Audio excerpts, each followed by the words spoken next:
right, we got a good question here from Curly Q. And she asks, still trying to evaluate if this is a factor in family health issues and how to best handle.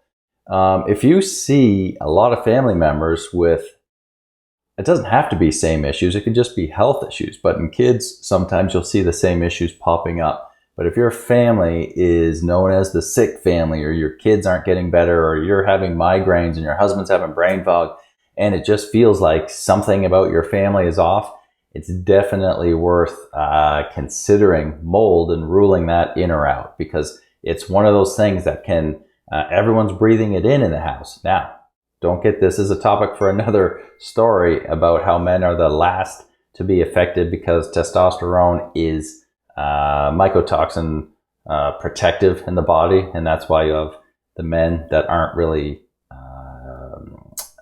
affected as much. So then that can turn into not believing you, or think the kids are fine and grow out of it. And that's another good video answer to address the men, to make them understand that they're getting off a little bit easier than everyone else. Not that they're safe, but they're usually the last to go down. So they have to be respectful of their wife and their children's health issues and make sure they do everything they can to help them along. But if your family seems like one of those families that are having those issues, rule it in or out, okay? Because if it is a problem, it's only going to keep getting worse and you're going to keep spiraling.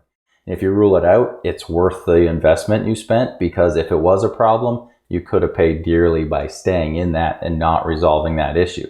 So the quickest and easiest way is pick someone that's the most symptomatic, someone that seems off the most, and do a mycotoxin test.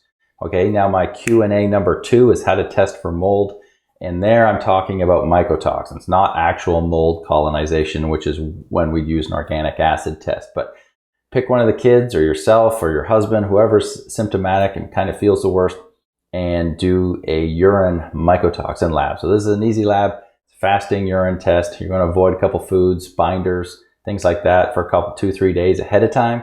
But other than that, it's a simple urine test, and we get your results in about 2 to 2.5 weeks right now is how long the lab's taking.